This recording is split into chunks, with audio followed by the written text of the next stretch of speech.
अधिक मास सुरू झाला आहे आणि आज मी माझ्या पद्धतीने 33 दिव्यांची दीपपूजा तुमच्यासोबत शेअर करत आहे.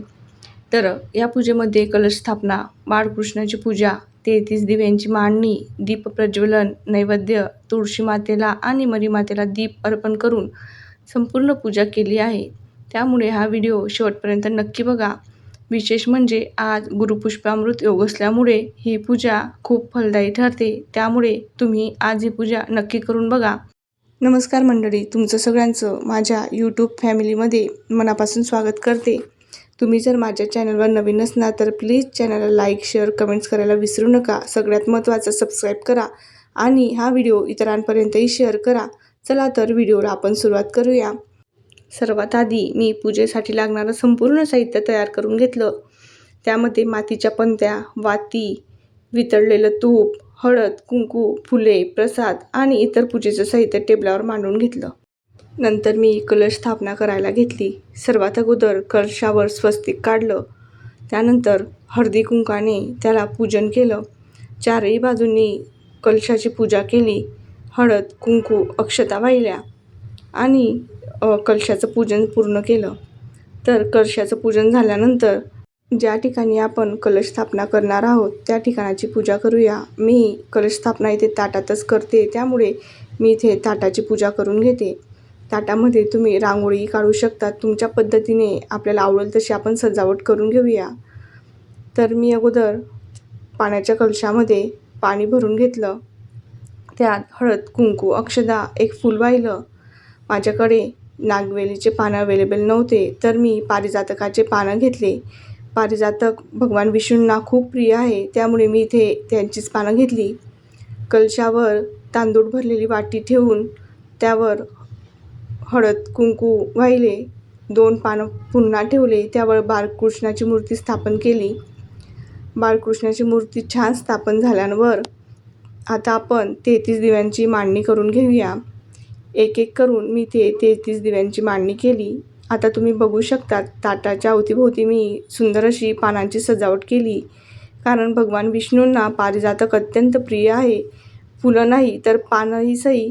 त्यामुळे मी पानं स्थापन करून घेतली आणि त्यावर दिव्यांची मांडणी केली. खूप सुंदर सुबक अशी मी मांडणी करून घेतली. तुम्ही तुमच्या पद्धतीने एका रांगेतही हे दिवे ठेवू शकतात. त्यानंतर एक एक करून मी त्यात लांब वात ठेवली.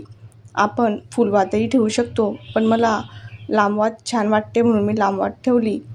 यामध्ये वितळलेलं तूप आपण घालून घेऊया. एक एक करून सर्व दिव्यांमध्ये मी तूप घालून घेतलं. दिवा कमीत कमी अर्धा तास तरी चालावा, यानुसार मी प्रत्येकी दिव्यात अर्धा ते पाऊण चमच्याच्या वरती तेल घातलं.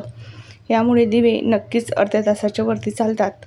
दिव्यांमध्ये तेल टाकून झालं. आता भगवान कृष्णांचं म्हणजे बाळकृष्णाचं औक्षण करते. औक्षण करताना हळदी कुंकूचा वापर केला. इथे तुम्ही अष्टगंधाचाही वापर करू शकतात. त्यानंतर त्यांना सुगंधित फुलं वाहिली. तुमच्याकडं जर फुलं नसतील तर पानांना किंवा आपण जे मंजिरी वाहतो कृष्ण भगवानांना जे आवडते तुळशीला, त्याला इत्र लावून आपण ते अर्पित करू शकतो. मी इथे गुलाबाचं फूल, मोगऱ्याचं फूल आणि त्यांची सगळ्यात प्रिय आवडती वस्तू म्हणजे मंजिरी, म्हणजेच आपलं तुळशीच्या वरतीच्या मंजिरी येतात त्या वाहिल्या. तुम्ही याऐवजी तुम्हाला पानं भेटली तरी चालतील. सुंदर सजावट केली की मन कसं प्रसन्न राहतं ना.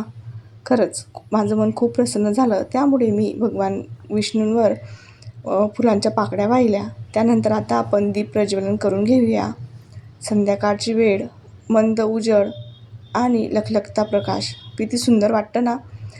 एक एक दिवा लावताना जी मनात प्रसन्नता होती ती शब्दात मांडू नाही शकत. दिव्यांचा तो लखलखाट इतका सुंदर वाटत होता की मन अजूनच जास्त प्रफुल्लित होत होतं. मी याप्रमाणे सर्व दिवे प्रज्वलित करून घेते.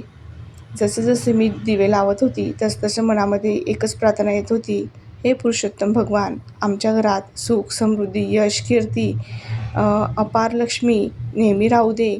भगवान विष्णूंना आपण म्हणजेच पुरुषोत्तम भगवानांना आपण मनापासून प्रार्थना करूया.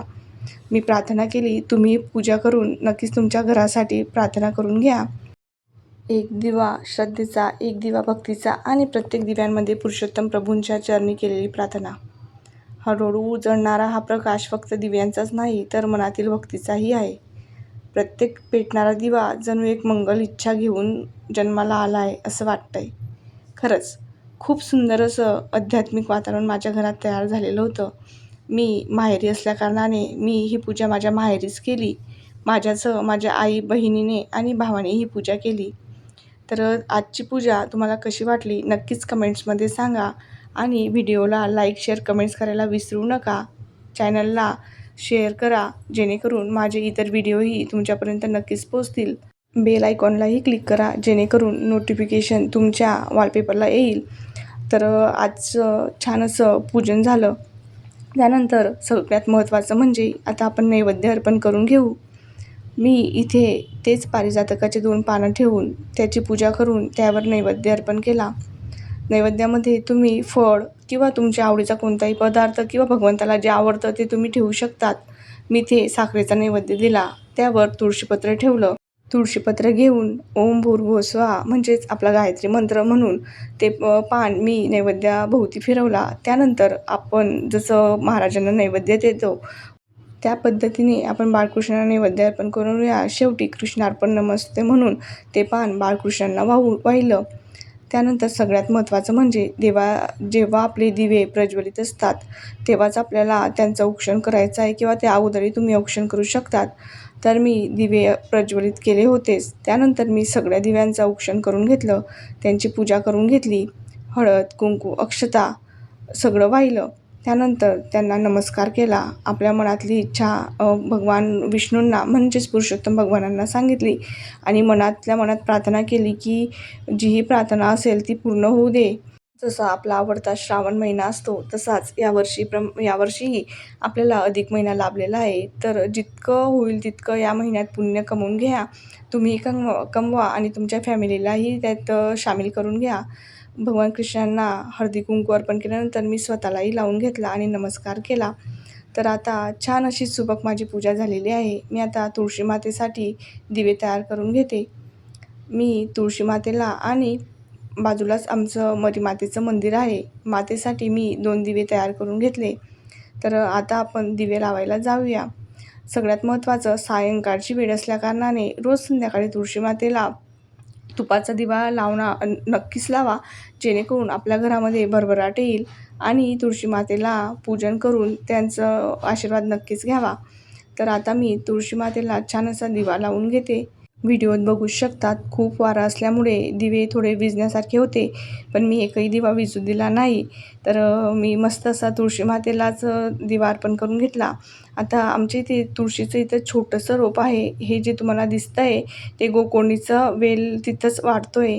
त्यानंतर मी धूप अर्पण केलं. धूपही ओवाळून घेतलं आणि तुळशी मातेला नमस्कार केला.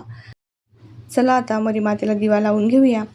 मंदिर बाजूलाच असल्याकारणाने लगेच आपण मंदिरातही पोचलो. सगळ्यात अगोदर पायऱ्यांवर मी नमस्कार केला. मध्ये घंटा वाजवली. घंट्याच्या खाली किमान 2-3 सेकंद तरी राहावं असं म्हणतात. तर त्यानंतर मी मरीमातेला धूप लावून घेतला, ओवाळून घेतला आणि दिवा अर्पण केला. त्यानंतर देवीला दिवा लावून घेतला, नमस्कार केला, प्रार्थना केली.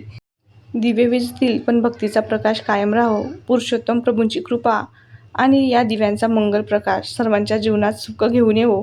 आजची दीपपूजा मनापासून केली. आता ती तुमच्यासोबतही शेअर केली. तुमच्या घरातही अधिक मासात अशी 33 दिव्यांची दीपपूजा केली जाते का? आणि तुम्ही कणकेचे दिवे लावता की मातीच्या पणत्या वापरता? कमेंट्समध्ये नक्कीच सांगा. अशाच आध्यात्मिक व्हिडिओसाठी चॅनलला सबस्क्राईब करायला विसरू नका. श्रीकृष्ण जय पुरुषोत्तम प्रभू. श्री स्वामी समर्थ.